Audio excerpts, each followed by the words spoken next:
Welcome everybody to Tales from the Tackle Shop. We're now on episode 20. And it's nearly the end of the natural river season. Does that make sense? Yeah. Yeah. Not long to go. Just some housekeeping. Do you like this? I sound like a teacher.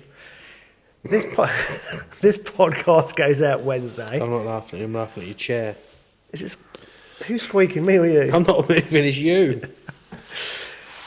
This podcast goes out Wednesday the 9th, and what we decided to do, next Monday, I want to go fishing the last day of the season, so we're not going to have a podcast next week, because Tuesday and Wednesday, we're in Scotland. We are indeed. Yes, so bear with everybody. So next Monday's the 14th, so we're away, so we won't have a podcast on the 16th, but what we're going to try and do is do a double header the following week.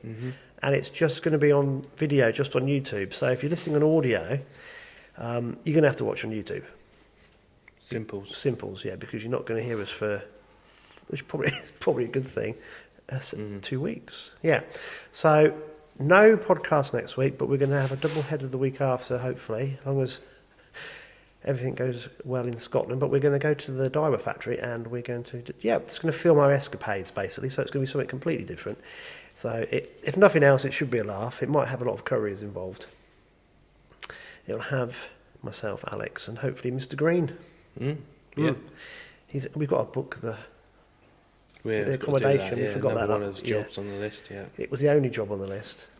And we were going to do it last week and we forgot. We'll do that at the end of this. Right, so hopefully that makes sense. Next thing, can I thank everybody for their comments? We haven't actually answered any of the comments for a couple of weeks, but we're going to do it today. So I've got a notepad with me. I've been professional and I've done some homework.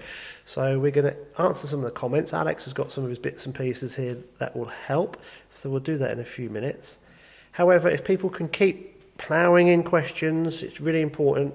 It gives us some direction, and we have none whatsoever with these podcasts, but it gives us some direction of what you'd like to see. And also the it's really important because it does help us get up the algorithms, which makes a massive difference. So thank you everybody with your support for that. We will get on to HAJAC later. You're kind of half smiling, aren't you? Yeah, well, I never smile, but yeah. Yeah, but we'll get on to that in a bit. Yeah. Right, I'm going to have a rant. I'm not going to have a rant. I'm going to tell people about something which it's actually quite humorous. It's that sad, it's humorous in a sad way. And I'm going to have a go at the Environment Agency yet again. Our wonderful Great Ooze fisheries team. They decided about 2 years ago to start posting about fisheries enforcement reports. Fishery incident reports, which actually is a very good thing to do. It's very transparent and it shows us what type of incidents are reported and how they are dealt with. But when you do this as an organisation, it gets to a point whereby maybe you need to think about what you're doing, because it shows that not many of the incidents that get reported are attended. And I've got some data to back this up in a mo. So you wonder why this keeps getting done. Well, like I said, while I kind of applaud the transparency with it all, you do wonder for what end. Now, last week, the June 21 report came out on the Facebook from the Great Ooze fisheries team. For some reason, they're miles behind. I have no idea why, but hey, that's not the end of the world. And this post started getting quite a lot of traction. I'd commented on it, several other people commented on it, and I hasten to add the comments were polite, no racist comments, there was no swearing, nothing was derogatory, there was nothing that the Facebook police would take exception to. It was just pointing out several things, which I shall go on to in a moment. And within 24 hours, because it was gaining a lot of traction amongst predator, and it was nice to see match anglers as well, it was like the fishing fraternity were kind of pulling together and going, yeah, this is actually important. The post got pulled. Now, I've got several questions that I'm going to aim at the Environment Agency Great Ooze fisheries team. If you're going to be transparent and put these posts up, which we all agree is a good thing, if people are making comments which are factual and true and don't kind of contravene any page rules or anything, you can't then just nip it away just because you don't like what people are saying. So that's the first thing. So very disappointed. We did want it reinstating, but obviously the powers that be saw what was happening and told whoever put it up to pull it. So that was the first thing. Now, some of you might think, what on earth is Andy on about? What I'm going to do, I'm going to stick up what I'm talking. The Great News Environment Agency fisheries team made reports that I took off Facebook. So I'll show you what they do. It's quite good. They show you what incidents took place, they've got incidence numbers, what level of incident it was, and whether it was attended or not. Now this was the bugbear of the June post, that currently we have one fisheries enforcement officer. He does a fantastic job, but he's got to cover the whole area of the Great Ouse. There was two. Sadly, somebody's off ill, and they can't help that. But all the stats that I have are from when there were two fisheries enforcement officers, and now we're down to one. And you'll see in a minute that two can't cover all the incidents. They can't get anywhere near to it. So one of the points that I'd like to make as well is the Environment Agency, you're showing us, your customers, who pay for a service that we're not getting, by the way, that you need far more fisheries enforcement officers than you currently employ. Your data backs this up. I shall prove the point. What I did, I went back through, because I'm very sad, through the Environment Agency's own posts. So I went from May 21 all the way back to September 20, monthly. There was no report for January. I don't know where that's gone. Who knows? But this is from May back to September, excluding January. So basically, I've got the numbers of reported incidents and how many were attended.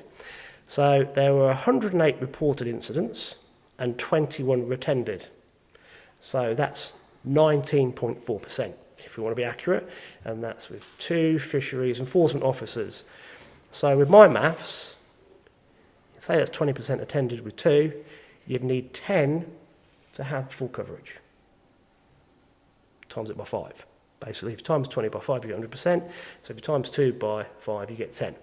So basically, the Environment Agency, you're showing us, over a long period of time, you haven't got the manpower on the ground to meet the demands of what's going on. And you've got to bear in mind as well that these are just the incidents that get reported, because how many don't? Now, if I was to include the dates from the COVID time, from April to September, or just April till August, there are 225 incidents, of which none were attended. So if we add those into the mix, we've actually got a total number of 349 incidents, of which I'm actually going to lie, but I missed out March as well. 24 were attended, and that's a percentage of 6.8. So basically, whatever data you look at that we have been supplied with by the Environment Agency, best figures are 19.4 attendance, worst figures are 6.8. So whichever way you look at it, the simple fact is that you guys need to employ far more fishery enforcement officers. Now, one of the guys, James Doby, no James, he's a lovely guy, very good lure angler, he asked a very good question on this post that got pulled. He said it's very upsetting to see these figures. Who regulates the Environment Agency? Who can I complain to? Or who can we complain to as anglers? So, it's a good question. Who regulates the Environment Agency? I don't know this. I mean, don't know if you know, Alex. No clue. I ain't got a clue. I don't know if it's DEFRA. I should imagine it is. But do they regulate the Environment Agency as a whole? The fisheries team, are they self-regulatory? Regulatory? I think that's a word. I think perhaps I didn't pronounce it properly. That means, can they regulate themselves? And the Environment Agency produce fishery incident reports. So they produce one they produced last year also, their fisheries figures of what they spent money on, which must be part of their regulatory system. So these are all questions that I think as anglers we would like to know who regulates whom. Because as we all know in the world we live in, if you work for particularly a government-funded organisation, you are regulated. I mean, all the years I was teaching, we were Ofsteded. It was a very stressful time. It would happen every 3 or 4 years. If the school was really struggling, it would happen after 2 years. People would come in, your books would be checked, your lessons would be checked, senior management would be put through the grinder. It was a very rigorous affair. People lost their jobs if they didn't get it right. And, you know, people accepted it because you were fulfilling a role. So looking at these figures that have been provided by the Environment Agency, you don't have to be Einstein to realise there's not a lot of enforcement going on. And I'd just like to reiterate, that's not the one fisheries enforcement officer's fault. He can only be in one place at a time. It's the fact that funding isn't prioritised to this area. So very disappointed really with the fisheries enforcement team of the Great Ouse for pulling this post. If you're going to have this transparency, you know, people were discussing it and they were discussing it in the right way. Don't suddenly pull something because you think, oh, it's getting too much traction, this puts us in a bad light. If I'm being honest with you, putting out all these figures as you have done for the last few months just shows that you're not fulfilling the enforcement role properly at all by giving it what it needs. Now, this is the other thing, Alex. 1 or 2 people deflect it and go, oh, we've got VBS.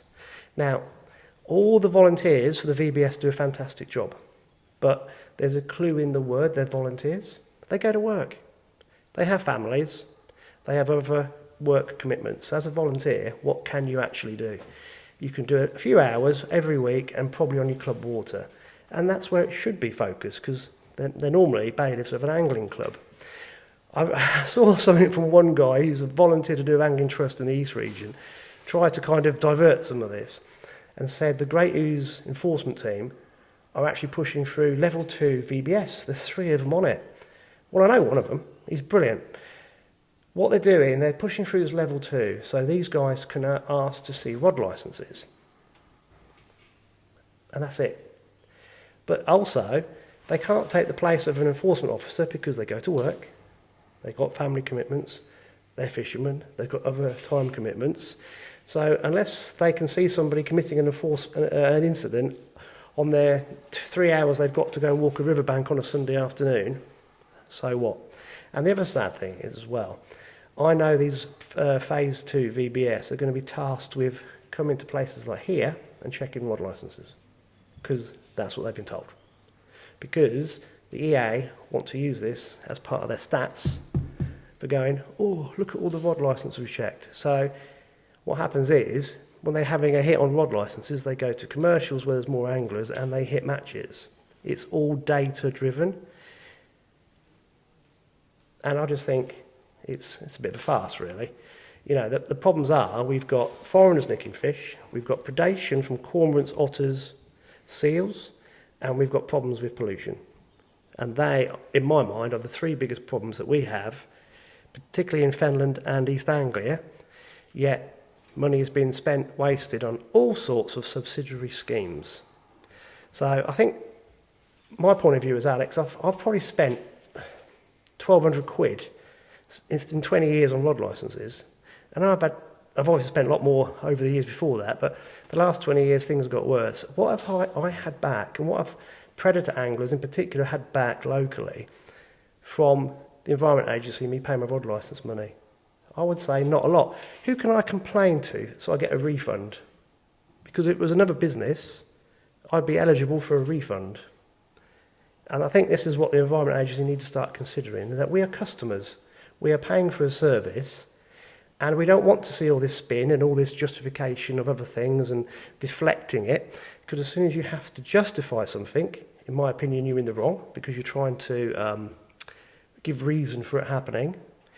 We just want to go fishing where the fish stocks are looked after. It is that simple. And like I said, over the last 20 years, it's just been this progressive deterioration of Fenland fish stocks. I mean, if you look at the match results, I'm not blaming foreigners for taking fish, but I'll tell you of an incident 4 years ago. Do you remember, Boots Bridge on the 16-foot? Yeah. This is a true story. Our cat police pulled over some hare coursers at night, and they all ended up there's a big lay-by as you go over Boots Bridge coming back into Much on the left-hand side. Mm-hmm. The whole lot ended up in this lay-by. They all piled out the cars. You can imagine it must have been and they all stopped, and there was piles of small silverfish in the lay-by. Like, bloody hell's gone on here? It shocked everybody how many fish were there. Someone had been netting the 16-foot, obviously pulled the nets up, shoved them in the back of a van or something, driven to the lay-by, kicked the whole lot out, processed the fish, took the bigger ones, left the little ones. The reason I haven't mentioned that is because they were doing a bit of a sting operation. That was 4 years ago now, so that's gone.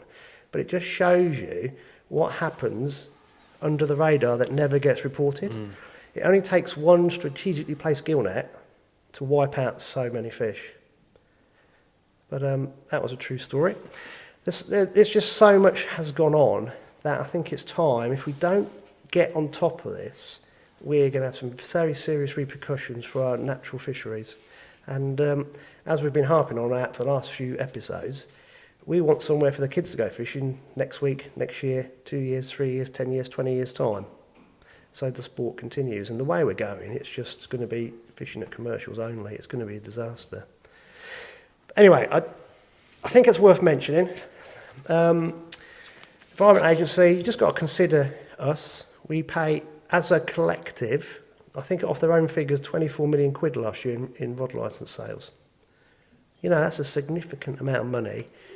We would like to see this spent what we perceive to be the areas that need the biggest impact on. And locally, it's fisheries enforcement, it's working out how we can combat predation, and it's water quality with the pollution. Remember a few months ago, Andy Shortland shared something from Lincolnshire with the amount of effluents that was being pumped into a lot of the drains. Fair comment? Mm-hmm. Yeah. Anything you'd like to add to that? Not really.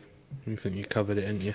Well, it's just a bit frustrating, but what I liked about the post that came out last week, several of the match anglers had picked this up as well, and I think match anglers, because we have a divide in fishing, don't we? Not in an aggressive way, just match anglers. Everyone kind of takes the mick out of the different strands of the sport, and it's just banter. However, I think different strands of the sport are now seeing the problem collectively. And I think we're all now realising that bodies who should be protecting angling are not actually protecting angling. They've got other priorities that they're focusing on. And we just want to go fishing. It couldn't be simpler. But it's a very, very precious natural resource that needs looking after. And like I said, if it doesn't get looked after, we're a small island, lots of people. It's not going to be much longer before we're in deep doo-doo. So there we go. Didn't want to start off on a negative one, but I thought there's a lot of people who watch this podcast who would have seen that post and will know exactly what's going on. And I would bet my bottom dollar they would agree totally with everything I've just said. Now, I'm never right about things, but on this one, it's been going on for so long. When I talk to people about it, everyone has exactly the same opinion. So there we go. Let's see what transpires over the next few weeks. I should imagine the answer will be same as normal, nothing. Right. What do you want to do now then? Go home? No. Shall we go on something positive? Shall we divert to some comments that we had from some of the viewers about different rigs? Mm-hmm. Okay, right. Bear with me. I'm just going to go on to my thing here. I've got the questions here. So, shall we go with... Are you up for hemp fishing first? Yeah. So, this is a question from Gareth Evans. Right. And he said, I would like to know Alex's go-to rigs for hemp fishing. Right. Well, obviously depends on venues for a start. Whether you're fishing more of a river or if you're fishing sort of a drain that doesn't move as much. Obviously depth you've got to take into consideration. You speak to a lot of anglers, and a lot of anglers that are very good on hemp fish it very differently, you know. Yeah. Some people have their religious ways of preparing it. I don't really get into that. I used to do it in a flask. Yeah. Well, have you done it that way? No, I haven't, to be honest. I don't mind fishing hemp when it's right, but I'm not saying I'm a massive hemp head. I'm not from Leicester. They're all hemp anglers from out that way. But Yeah, so if take for example Benwick, March, those sort of shallower drains, normally just our ready cooked stuff upstairs. It's decent size. We do manage to get some pretty consistent hemp. Normally, some people start their peg by potting in and loose feeding every now and then. Some anglers just feed 2 or 3 grains of hemp religiously all day and then look to go on it in the later stages of the match. But on the drains, I like to feed it, big pot it, and use it as a base to fish round. So you can either loose feed hemp over the top or a few pinkies. Up until this year, that was a good approach at March.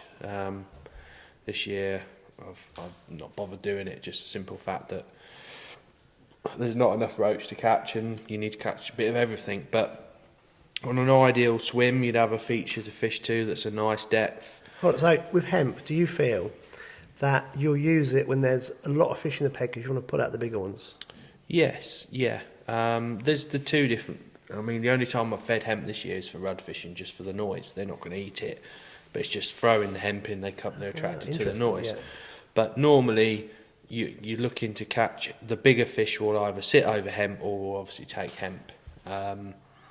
Normally we'll fish a light rig, so a nice little strung out rig, sort of a 0.1 or a 0.2. I've got a couple of small floats. I mean, these are a float that we had made for fishing hemp round here, so it features a little wire stem, little teardrop body. Mate, I'm struggling with focusing. Is that better? No, just keep it still. So these are a cane bristle. So the reason why I like cane and a lot of anglers like cane is it fishes the same every time. It's quite buoyant. So do it a sec. Is it the technology failing? Yeah, I had a manual focus. Yeah. So these floats are nice. They're for fishing across in the later stages of the match. You can fish squats and pinkies on them as well. They're just that nice teardrop shape. You can lay your rig in, maybe with a slightly longer lash. Some people like to fish a short lash, but I like a decent lash when I'm fishing across on the hemp on the drains. And then you can sort of just hold it back and then just let it go with the flow. And obviously most of the bites come on the drop. If you were fishing on a river, you'd probably go for more of an approach where you're loose feeding regularly, not so much putting a big base of hemp in at the start. You tend to just sort of 2 or 3 grains constantly. I mean, some people do use that body shape as well. That's an old school Tubertini Delta, which is a cane bristle again. That's a good bread and hemp float, that is. Just you can hold back, sort of hold it and let it run, hold it and let it run. Decent bristle so you can see it, and it's buoyant enough for a big grain of hemp. Would you use the same floats for tears? You could. You'd probably have to take a shot off for tears if you were fishing it off the bottom, but there's loads of different ways of presenting it. So these are your more sort of traditional style floats for fishing on rivers. Some people like this one if they're sort of lifting and dropping more and it's got a bit of a shoulder to hold it. You can do a bit more with that body shape. You can with that one as well. That's a classic Chianti float, which is probably really one of the most versatile floats for everything. Again, strung out, long lashes on rivers. You can use sort of heavier ones if you're sort of fishing it on the bottom more and holding back, but most of your hemp fishing is sort of through the water, loose feeding, holding it, letting it run, holding it, let it run. Or your bites normally come, you sort of hold it, and it just waits and it just carries on going, and away you go. You've got a funky way of hooking it. Funky way of hooking it? Yeah. Well, there's everyone has their own ways. I've done obviously videos and clips on what I do. Not necessarily it's the right thing. Everyone does it differently. Some people pin it, so they just pin where it joins the pod. They just pin it, put the hook through, pierce it through, and you can catch a lot of fish on one bit of hemp. Me personally, it is good when they're proper having it, but you tend to see anglers miss a lot of bites and lose a lot of fish when they're shipping back as well, because I think hemp just masks the point, and you know, if you're fishing long next to a boat, you're laying your rig in, oh, I missed a bite, flick it back in, missed a bite. Literally, if you miss 2 bites, there's something right, you come in, move it back. So that's one way of doing it. The other way is just the straightforward, push the 2 ends of the hemp, so you've got the sort of where the split is, and just push the hook in. Then I just turn it slightly so it sort of catches in the corner, and just your hook wedges in. That's how I do it. Then some people hair rig it, or they'll thread it they'll pin it and just thread cotton through. Then you just hook the cotton, which is another good way of doing it. And then the other way is to get a tiny little, similar to the way I do it, but this helps just a little bit more, is they get a tiny little piece of elastic, tiny, and just put your hook through it. And then you slide that up to the back of the hook. And then what you do is when you turn that in, that wedges inside and just acts a bit of a shock absorber, and that just stays on. And you only need a tiny bit of elastic. hair rigging it, I suppose. No, it's not. No. So it literally stays on the hook. So if you imagine your hook's like that, it goes up here.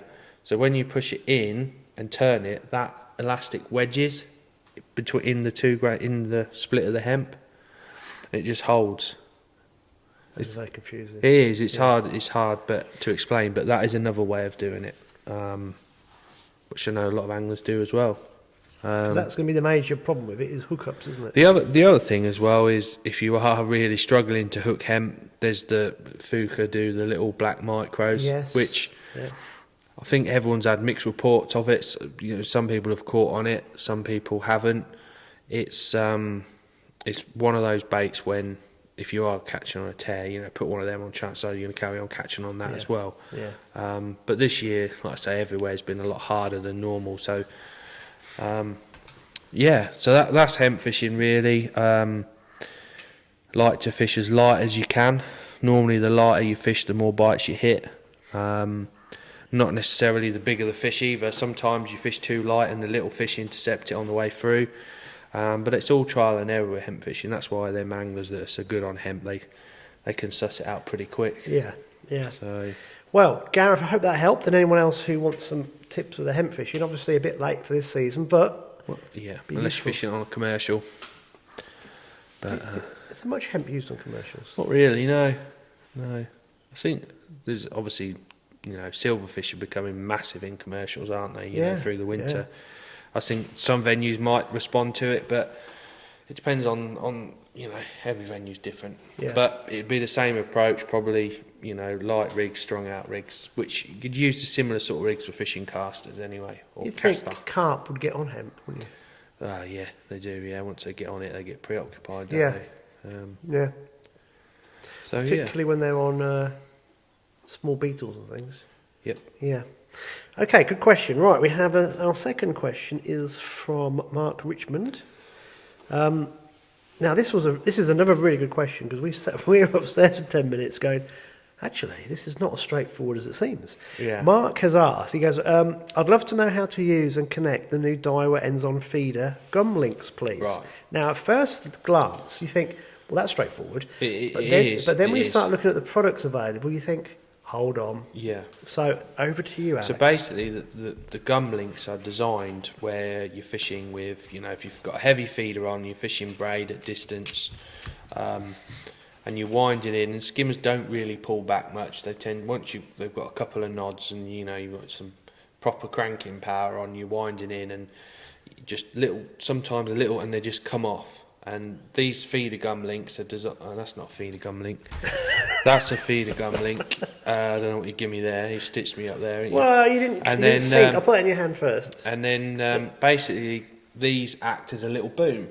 So the Daiwa ones come with a swivel at one end and a quick change hook length swivel, which is like a hook, and the sleeve slides up. So you'd attach your hook length this end.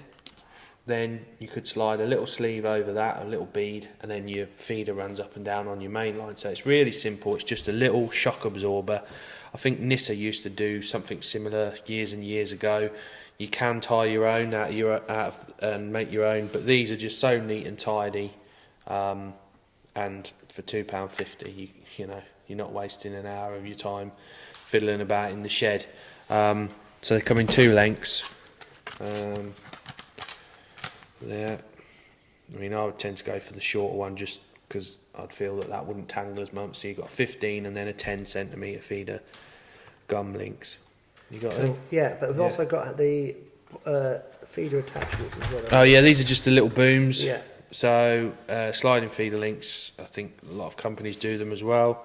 It's nice and simple. The feed attaches on there. This is stiff and stops all the tangles. So that would be above the boom. Yeah, you could do it that way. And we were both talking about it. You use a little bead as a little. Yeah, you'd have a little, basically like a little stopper. This would slide up to the stopper, and then obviously this is free running up and down. If you can imagine, you've got a nice heavy feeder jangling about here. Yeah. With a little 8-ounce skimmer on the end. It's going to prevent them hook pulls. That's the idea of it anyway. But also, I don't know if I wasn't really listening to you because I never do. But you did mention we were talking about stairs. What's going on here? I've got for our next question. Using braid is the problem, isn't it?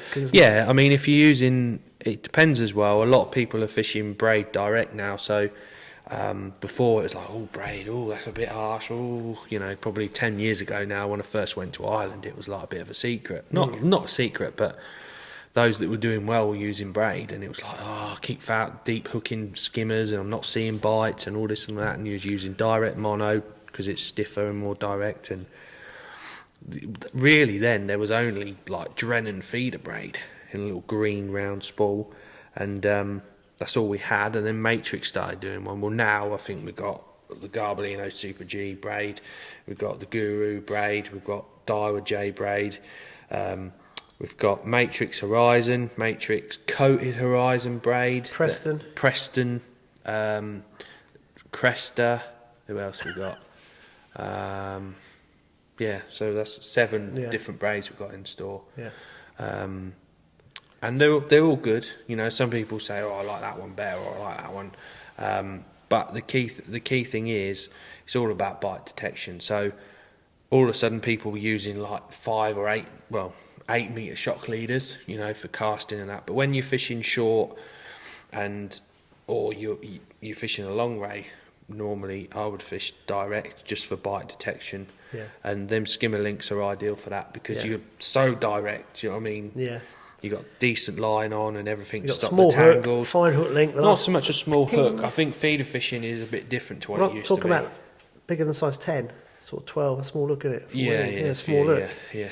So it's, you haven't got like a 1.0 or 2.0. That's a small hook. I think with feeder fishing, you got to get the distance. That's the first thing, where the fish live, and then seeing the bite and getting the fish in. So there's 3 things you got to think about. Yeah. Once you get the bite, that's all that matters, isn't it? Yep. Okay. I'm going to pick one more question, and it's from Gareth Evans again. He loves it. That's good. So, Gareth, 10 out of 10. Mark, 9 out of 10. And everyone else, 10 out of 10.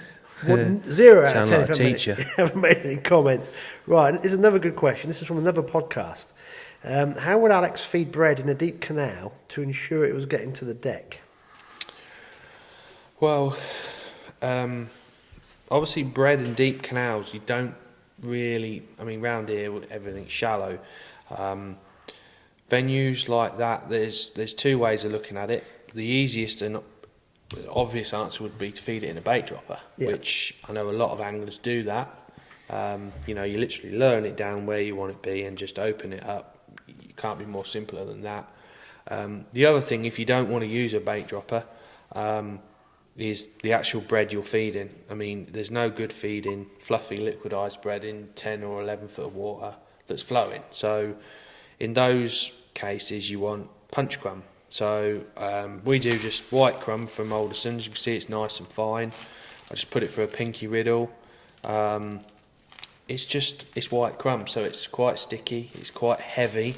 A good mix is sort of 1 full bag, so it's 2 pints of white crumb, and this is a little bit coarser, that's the Census punch crumb, to 1 pint of that. Just mix that up the night before, and mix it slowly. That's the key with punch crumb. A lot of people just chuck it in a thing and just chuck a load of water in it, and it just goes like concrete. Yeah. The key thing is to use an atomizer with a drill, whiz it around, leave it for 10 minutes. You might have to go back to it 3 or 4 times. But once you've riddled it off, get rid of the little lumps, it is perfect. You know, it is like feeding ground bait. So it's heavier, so when it goes to the bottom and stays more on the bottom, whereas punch crumb liquidised tends to just float away, doesn't it? Yeah. So then the obvious answer is gravel. So obviously Census do an aquarium gravel. The other good thing to use is pigeon grit, which it's not quite as heavy as the gravel, but it is weighted, and that'll just get through that surface skim, go down.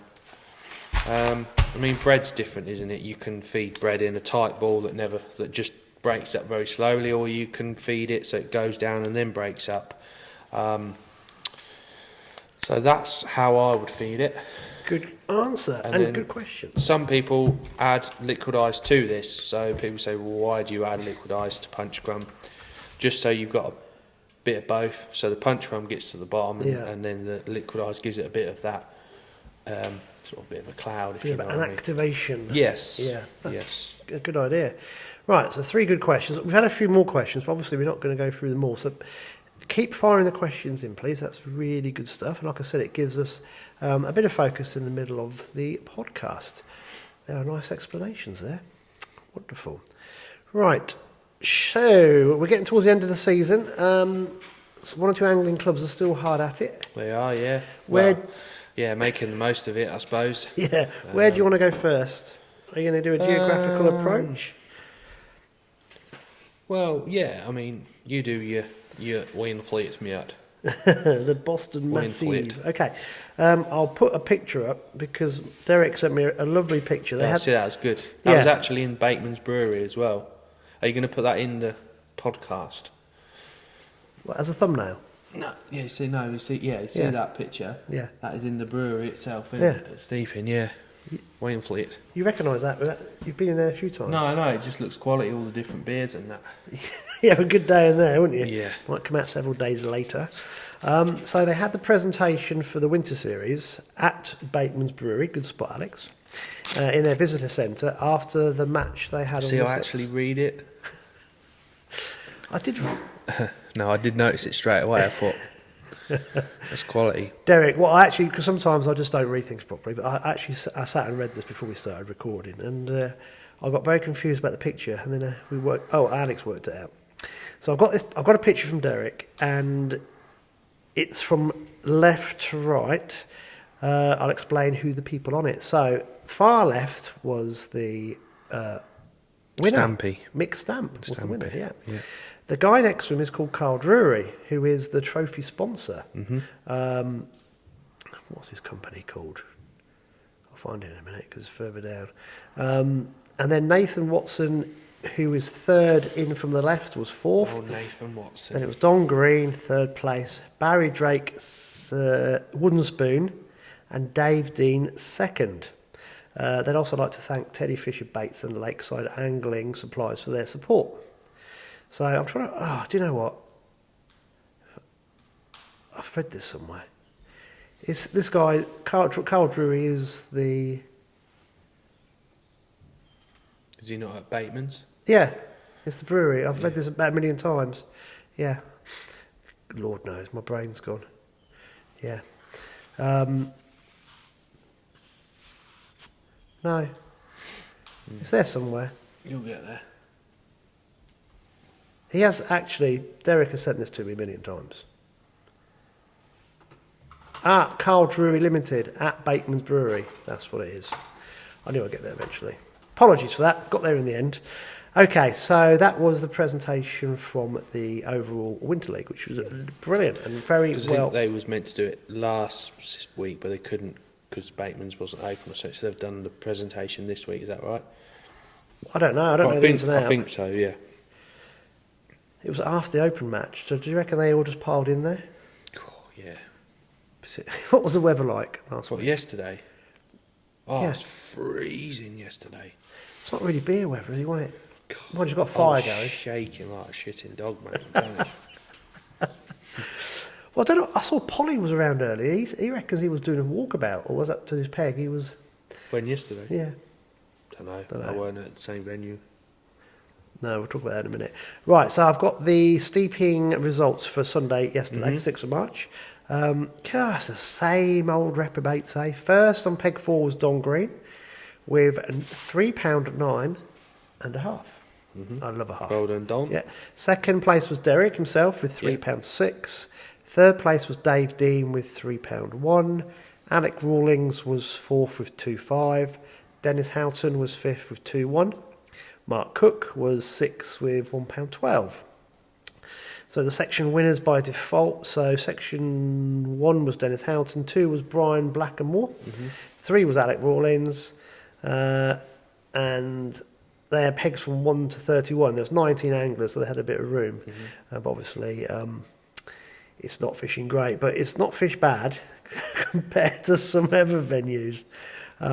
They've got a match again on Wednesday, which is great. So I'd imagine they'll have a match Wednesday and hopefully one next Sunday, and then that'll be it. So Boston guys, been brilliant. You've really kept at it. You've had some really good fishing. You've had some really difficult fishing as well. But that's the nature of it, and they've just kept going, which is good. And it's a very well attended event. Right, so that's the Boston guys. Where are you going? Are you going Whittlesea or are you going Ramsey? I'm going to go St Neots, actually. Oh. Throw that one out of the woodwork. So I think originally they'd planned to have their final match of the series on the backwaters, but they changed it to Hembrook, which obviously the more rain, the better that gets, the more fish go in there. Is that? I don't know where that is. Hembrook's like a little stretch that runs right through the town. It's a backwater, another backwater, but it's right in the town, narrow, and the fish just pile in there normally. It's not been as good as normal, like everywhere. But Clive Cole was the winner. I think he was on peg 10 with £7.3. Malcolm Gibbs had £6.3, and then Gary Arminger £5.6. So reasonably steady weights, a few bites. It's comfortable fishing as well. I can't believe I've not been to Hembrook. No, it's a bit, like the weights at St Ives. It's like that, but on a bigger scale. It runs right through the town. So the overall... one of the things I need to do is catch a very big pike off a river. Right. Not done that. That's on my bucket list. I mean, when I'm talking very big, I'm talking 30-pounder. Yeah. I bet it would be one hell of a fight. And yeah, you can find some... I think it's going to happen over the west side of the country, but that's something that's always been in the back of my brain. Yeah. So the overall league table was Gary Arminger, 85 points. Malcolm Gibbs, 76 points. And then Alan Dyson and McFiggin with 70 points. So well done. Yeah. Blast from the past. So well done, guys. I know a lot of them come to the shop regularly, and it's not far from here, St Neots, so half hour. And again, it's another great club, a bit like Whittlesea. They're doing, and they do a lot for the juniors as well. They're a good, friendly club. So. Oh, how many people got in touch with you about running March juniors? Some people mentioned it, but nothing's come from it yet. So. Oh, cool. Someone's mentioned it to you. They've mentioned it. Oh, yeah. good. Because I've heard not a lot, to be honest. So that was St Neots. Ramsey, usual St Mary's. Colgate Keith and his clan get down there every week. So Wednesday's match was peg 1 was Dave Steele's £15, and the return of Benjamin after his layoff. Where's he been? He's fishing here today, actually. Is he? Yeah. 9.14 Ivan Steele's, and then Mark Williams, their Nos, £9.5 Mr Sheffield. So steady weights, lots of small fish. Peg 1 and 2 and 3 have been the pegs at the minute. Sunday was again Ramsey St Mary's. Malcolm Plant, £17.1, which was a lot of bleak apparently, and then he caught on his casters later on. You needed a lot of bleak to make up 17. Yeah, he likes. He's a bit of a whip man. He's Malcolm Plant, likes to get a few bites. Runner up was Ken Taylor from peg 1 with £9.4, so quite a big drop there. And third was Benjamin Button himself with £8.11. No Colgate Keith this week. I don't know what happened to him, but he didn't frame this week. So preparing himself for warmer weather and I think control. I've never known the Ramsey lads to be looking forward to the commercial season as much as they are, because soon as Sunday's out of the way, that's it. Then they'll all be back fishing the commercial. So I tell you what, mate, I haven't been much the last 2 or 3 weeks. I've just had enough. I don't know if I overdid it earlier on in the season. I just had enough, or just had enough. Yeah, I feel exactly the same, really. Never, ever, ever do I feel like that normally. I know what it is. I'm not excited to go anywhere. Right. And therefore, when you're excited, when you're tired, you get up. When you're not excited, you make an excuse not to go. Yeah. Yeah. I think that's what it is. Have you read at Whittlesea yet? Not yet. No. I was going to say, because these local clubs we keep reading out, I know we keep saying the same thing, but it's so true. It's brilliant. Yeah. The guys are organising. It is. I mean, they're not. Fantastic. They're a good, friendly bunch. Do you know what I mean? They go week in, week out, despite the weather. I mean, some of the Saturdays we've had this year have been unbelievable. Even with the matches here and that, it's just freezing. Yeah. That was so cold here on Saturday. The wind, freezing. Do you remember last spring every Wednesday we had the over 60s here? It just seemed to be cold and rain. Yeah, and they persevered. They love it, don't they? Yeah, which is good. They go get their fix for the week, don't they? See all their mates and have a bit of banter. That's half the reason we go match fishing, isn't it? Yeah, enjoy it. Yeah. So stand ground Jeff's boys. They was at the Carrot Wash. Chris Hardman won it with £7.1. John Taylor was second with £6.7, and Andy Lawrence £6.3. No halves. No, Jeff don't do halves. Oh, he does. No, he doesn't. So yeah, that was the Whittlesea boys. I'm not sure where they're going this Saturday. Obviously, it'll be the last one of the season for them. They have a good bit of banter. I saw on the posts about someone got chip shopped and they were giving him the award. Yeah. That's brilliant. Yeah, that's absolutely fantastic. Yeah, I do like that. So yeah, that's those boys. That's the local match results. I don't know of any others. I haven't seen any others. I looked at Deep Pink St James, and it looks like because of the water levels, they keep postponing. Right. I think they had one. It said they had one yesterday, but I haven't seen any results. Right. So I did look. So apologies if you did post it somewhere, but it's not on your page at the minute. Mm-hmm. Right. I suppose to the finale. Yeah. So HAJAC League, last round. Going into it as a team, we were winning with 4 points. You were like City. Yeah. Is it true Newcastle owners are going to pull out and buy Chelsea instead? Don't be silly. Why would they want to buy that? What's the point? They've got a team already there. They haven't got to buy anybody new. Yeah, but it's not about that, is it? You've got a bunch of has-beens. Yeah, but Newcastle cost 300 million. Yeah, and say if they spent £1 billion to get them to Chelsea standards, they're saving themselves £2 billion. Yeah, but just think of all the infrastructure that's already in place, the shirt sales. But if you're that sort deals. of thing, you're buying into a project, aren't you? Mate, I cast out right, and my swing tip did that. Yeah. And I got it. Big old slab on the end. Yeah. Whatever. You were biting well. Anyway, you only just managed to beat Watford. So hey, mate, I don't want to tempt fate, but I think Arsenal. So make the most of it this year if you get Champions League. We could get in top 3. Newcastle stay up. Arsenal should be aiming to take over Chelsea. Yeah, righto. No, if they win their game in hand, Arsenal, isn't it? If they win their game in hand, they're a little bit better than Spursy, aren't they? That's all they are. They beat all the lesser teams. We have and certain lose to all the good protocols teams on this podcast, yeah, and one of them is not to mention that team. What, Spurs? I will be projectile vomit all over you. But it is just a slight upgrade of Spurs at the minute. It is That's all they are. Mate, at least we are. No, I'm buying now. Yeah. Right, HAJAC. Start on me. And then, so HAJAC, yeah. But Newcastle are, unbeaten in 8, so just drop that one in there. So HAJAC League, yeah. So it was what the HAJAC was always used to be, here, there, and everywhere. It's been on March and Bennett for the first 3 rounds, and it's been steady to say the least. So they put some different venues in. So they put some new venues in. Well, not new. They put the 20-foot in. They put 2 sections at March, 2 sections at Bennett, and 1 section on Whittlesea Bower, which is the first time I've ever fished Whittlesea Bower. That's where I drew. Is that where the chub get in? Yeah, there's some big chub in there. Yeah. It's probably the only place in the fens where and they are big and all. There's quite a lot of them, but you never see one in a match, ever. No. All that disturbance and skylining. Yeah. Bit like everything just goes to the end pegs. And the time of day. Yeah, it's winter. Time of day. No features. Millions of people walking about. Yeah. Perfect chubbing venue. So Bennett, first section at Bennett, which was A.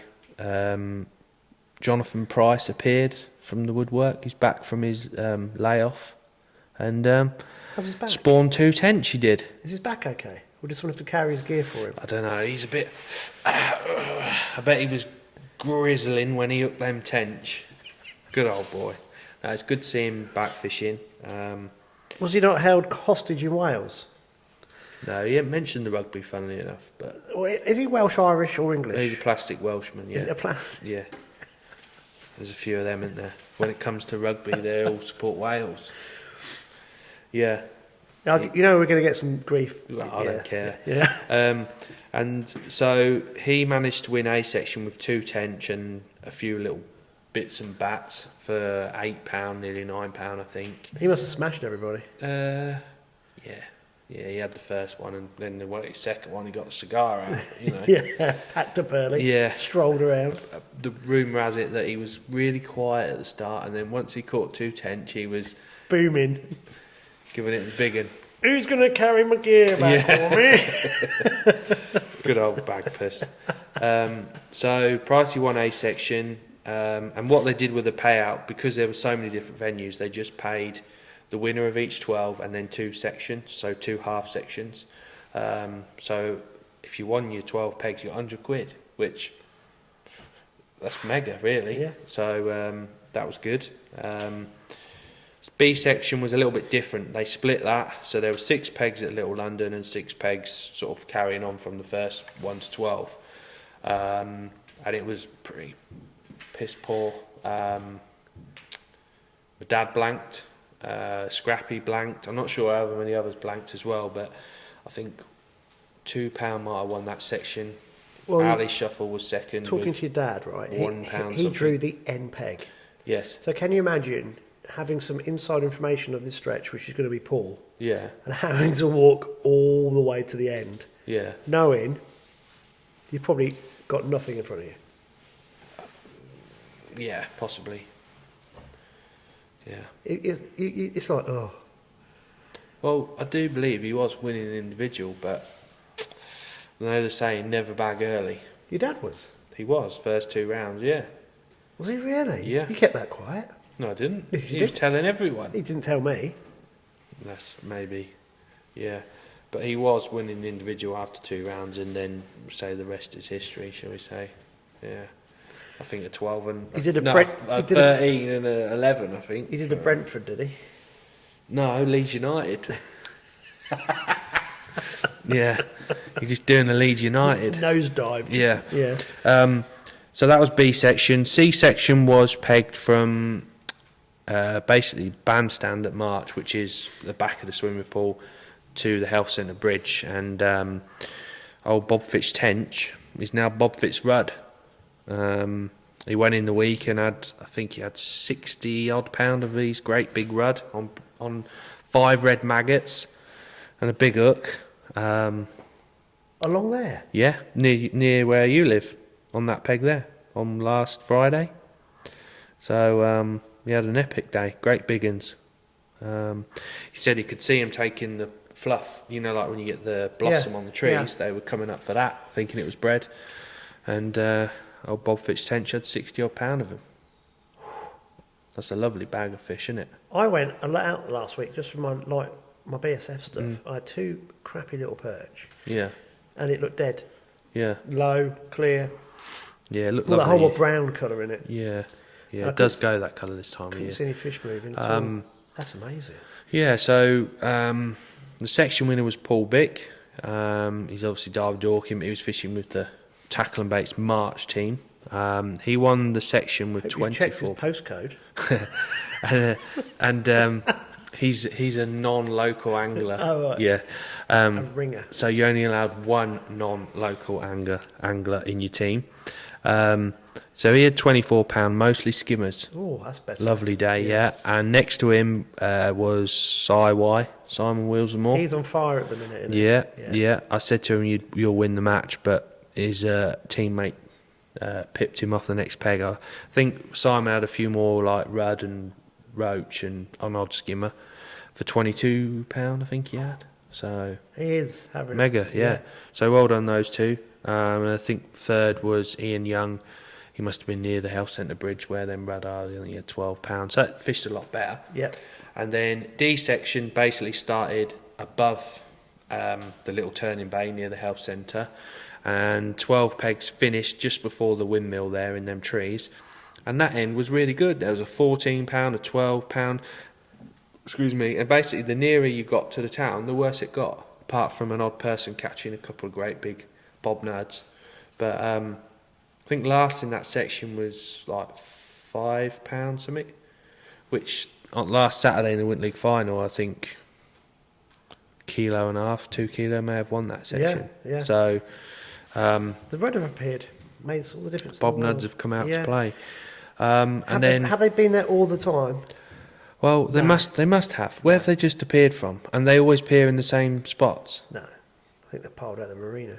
Do you think? Yeah, it's got warmer. Yeah. But they always show in the same pegs. You'd catch them, wouldn't you? You'd catch them if they were there, even in rudder voracious. Rudder, they were out, or they were feeding slightly the week before because they were caught in the Winter League final around that bridge.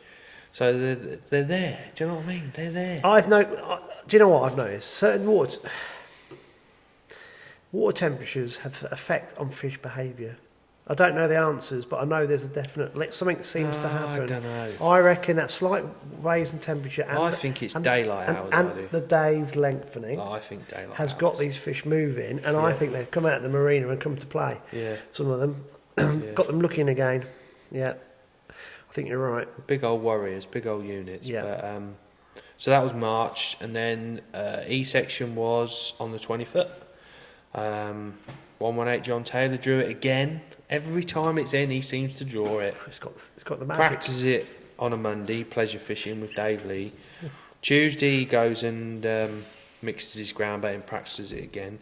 Then Wednesday he has another knock up on there and draws either side of the bridge. And then Sunday he draws it. It's like It's magic. on fire. Yeah. He had £26. He had a nice day. The rudd seemed to have vanished from there though. These little bobnads. Well, that would make sense. They're moving. They are, yeah. Yeah. They are moving. Yeah. Or they've all been eaten by cormorants and they've run out, and so. But they're definitely moving. Yeah. Where to? Who knows? Normally the MPEG, but so that fished really well. I think there was a 26. There was a 20. No, 22. I think Anthony Watling was there somewhere. And the weights were a little bit lower than normal, but so yeah, that was 20 foot. And then moving on to Woodsley Bower,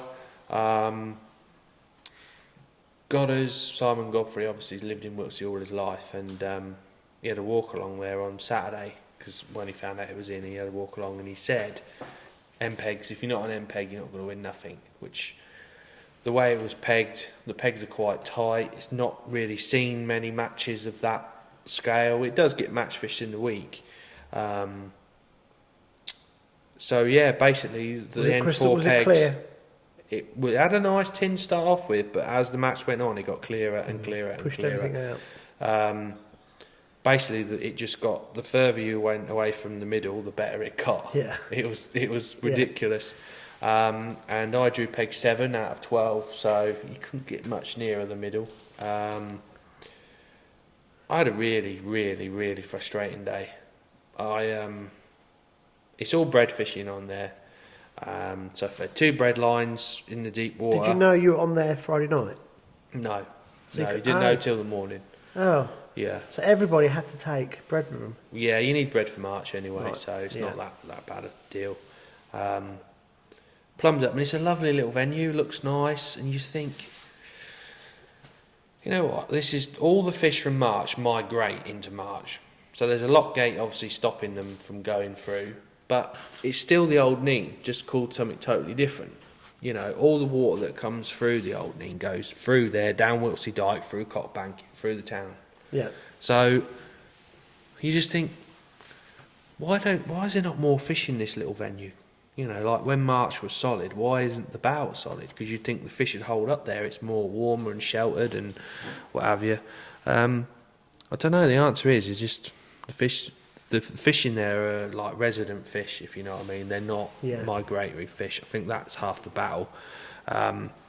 So I went in straight away. Little hold up instantly. Little bottle top pommy thing. Went in again, another one. Went on that line, got one. Went on that line, not a bite. Went back in on that one, got one. And within like, I don't know, 35 minutes, I've got 8 little fish. 8 little dumpy and an odd little dumpy roach. And no one's catching really. And I'm thinking, And then, literally after an hour and a half, I never had another bite for the rest of the day.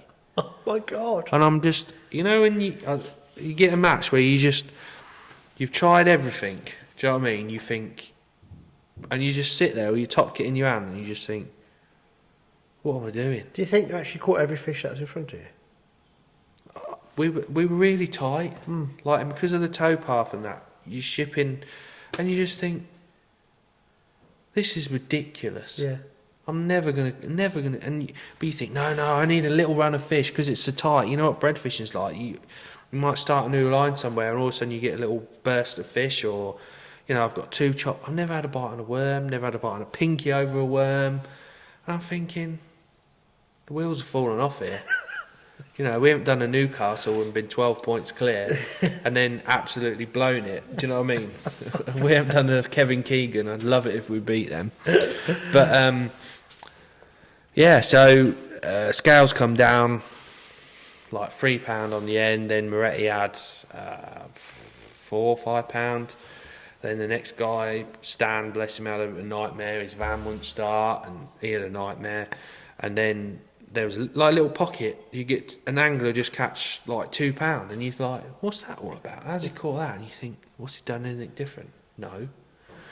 And then it was like ounces, and then to my right was Dave Tebbett. He had £1.10. He had a little chunky perch in that, and he managed to just nick a few more fish later on.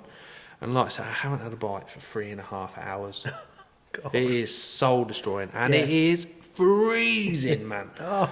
You just don't believe it. We had hail, and the wind was coming straight in your face, and then it was coming from the right as well, and then it was coming from the left, and you think, if this was a normal open match, I would have gone ages ago. My hands were cold. I'm like this. Yeah, but you got to stick it out for points. You have, yeah. There's a £2, then there's another. Then there was I think Dave. Hold on, so you had £2 this side as well. Yeah. Yeah. So I was chip shocked. Yeah. Where's your badge? Run out of them, give them all away. Spaniard? He's got some coming. That's it. And then Dave Williams was walking about, packed up early, and he beat me. He had like 3 perch this big. Caught all them in the first hour for £1.8. And then there was another ounces. Then there was near the end, Graham Smith had £3 odd, and then Dave Danger Mouse Yardy on the end had £5.12. Had like pound skimmer last drop, and I was like, different world, mate. Different world. Patchy, every little. It was like that when we fished it last time. Was it? Yeah, but I think in the week it had more colour, and the Tuesday club spread it out a little bit, so they either do every other peg or they do 2 miss one, which on a venue like that makes a big difference. Yeah. You know, big difference. Need a bit of room one side or the other. So yeah, that was my shocking performance. And team-wise, we were 5th on the day. Was it close? Did you think, ooh? No. Census Mark 1 won it on the day with 18. They had a Martin Roper won his section. 118 John Taylor won his section. Danger Mouse Yardy won his section. Fingerbob was 2nd. Old Dave Lee. And then I think Kilby and Pete were sort of halfway. So they ended up with about 18 points. Runners up were Stanjay Gold. I think they had like 24. They had another good score. And 3rd was Image with 26. And I think there was a couple of other teams. I think we had 35 points, or 37 points, which is the worst score we've had. Even with a blank, we had a lower score than that in one of the rounds.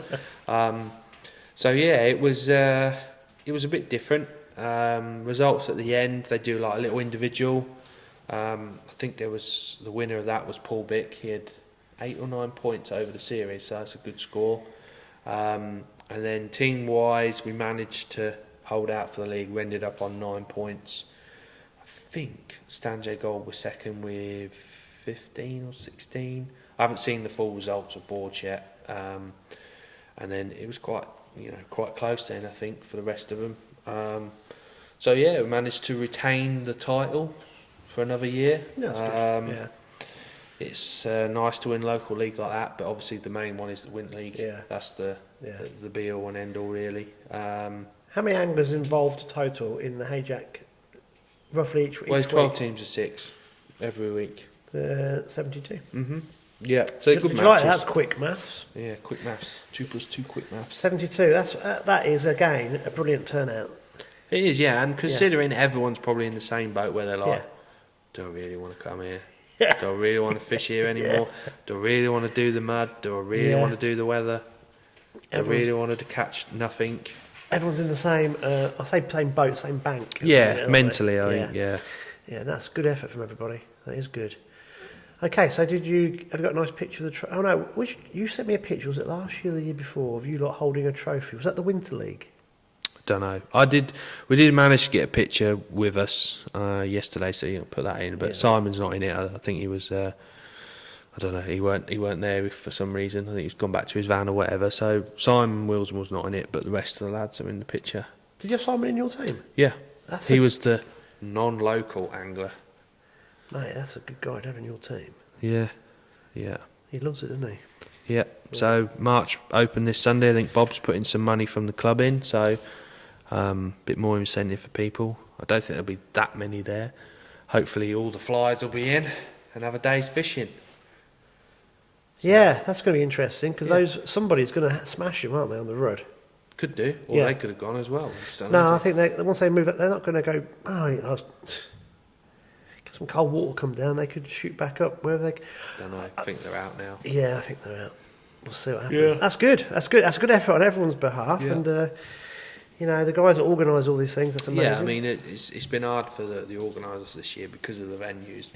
There's literally the problem is there's no fish anywhere, and the venues that have got a few fish have just been hammered because there's no other alternative. I saw something in one of the local angling. I don't mean that at all. National angling. It's all social media, isn't it? About how many £30 pike have come out this season. Huge numbers. No, there's not. It's the same bloody fish getting caught all the time. Is it? Yeah. It's like, this is what people don't understand. It's, of course, the name before the rud have reappeared. It's the same, like you said, it's the same fish on the bower, same fish, resident fish that are getting hammered. And because of how good or bad social media is now at giving people information that are all over the country, it looks like the fishing's really good, and actually it's the same fish getting caught not all the time, most of the time. Yeah, I was looking at Neville Fickling had a lump out, but if you read his little story, he knew it was in this lake. It had come out at several lower weights over the season. You're thinking, well, it's not carp fishing, but sadly our fishing's turning into a bit like that, where everyone's targeting known fish because there's only so much to go around. Well, there ain't that many of them, is there? That's the thing. That is any £30 pike's fish of a lifetime, isn't it? But I was thinking about, like, the roach. Have you ever caught a £30 pike? I can't answer that question. Oh, You know I have. don't know. Well, I made them years ago. Oh, Yes. I can't talk about things like this. right, okay. Yeah. Get Secret shot, squirrel. Shot by the KGB. Yeah. Yeah, it's probably not a very opportune time to opportune. I can't speak. It's not the right time to mention that, but I did. Yeah. But you know what I meant. Yeah. No. Okay. So got March Open at the weekend, and then, like we said, it's the end of the season. Day after. Just to remind everybody, we won't be doing a podcast next week, but we shall hit you with a double whammy of our Scottish exploits the week after that. Mm-hmm. Sure, Pricey's not Scottish as well. Probably. He does look more Scottish than he does Welsh, doesn't he, to be honest? Does he want to come? If we put him in a kilt, we could put him in the back of the van. He'd look good at the kilt, wouldn't He could be our Scottish representative. he? Yeah. Yeah. Right, we're going to start waffling. We better Yeah. stop. Right, guys, keep sending the comments in, please. Obviously, all you matchy guys, send in things that you'd like Alex to see. I know one guy did say he'd like to see more about the lure fishing. Lure fishing? Yeah. Which is good, but I am going to start a lure fishing only podcast, but that's probably going to start in April. Not with Alex, obviously, because he's match angler. And obviously. But I think we'll save those sorts of things for that. And it's going to be obviously a smaller audience because it's lure fishing, which has a smaller proportion of the population go fishing. But we'll do something different for that. So keep an eye out for that one as well. But that's for the future. Anything else that you'd like to add? Not really. It's been sort of a long season. Well done for all the organisers, really. They're brilliant. Yeah. They are really good. It's easier when there's fish to catch, but when there's not so many fish to catch, it becomes twice as difficult to try and please everyone and just get people on fish for a start. So well done to any organiser this year. You've got your usual heroes in every club. Colgate Keith does a lot for the Ramsey boys. Obviously, Stanground Jeffrey, Whittlesea. Gary Arm and Journey's got a load of other anglers that help him at St Neots, and obviously Bob Fitzjohn for March Opens. You think every Sunday, God knows how many weeks on the trot he's been out. He probably does it in his sleep now, putting the pegs in like this. Well, I have seen some wooden ones, not permanent in the bank, but more solid in the bank. I think they were so you could lift yourself up more than anything. That's a good idea. Yeah, it is. Yeah. And there's hardly been any other match. I've not seen a soul fishing down there apart from people practicing for matches. Not the last 2 or 3 years. It would be solid with lure anglers, match anglers. It's devoid. Yeah. No, you're right. I also got the Derek and all the guys at Boston do everything, and all the other clubs that we haven't mentioned, which there's so many people. It's just brilliant, and that's what I was on about at the beginning with the Environment Agency. Not wishing to keep harping on. There's so much goodwill in angling that the agencies and organisations that look after the sport need to actually realise this, and we could be the worm that turns if they're not careful, because. Everyone's got a very, very kind-hearted on putting the extra hard yards, but it gets to a point whereby, after so much of it, people will go, do you know what? No. Right, let's bring this to a close. Good luck, everybody. You've got a few days left. This will go out on the Wednesday, so you've only got a few days left of the traditional course fishing season. Try and get out there and try and have a lovely day's fishing in the sun. Today will be a beautiful day. Yeah. And it's the first nice day we've had for weeks. No wind. I think we've got a bit of calmer weather coming, so it might be cool. But we'll catch up with everybody as we're crossing the border. Don't forget you'll need your passport. No, I don't. We need to check COVID rules. I don't know what they're doing up there. Don't need a passport.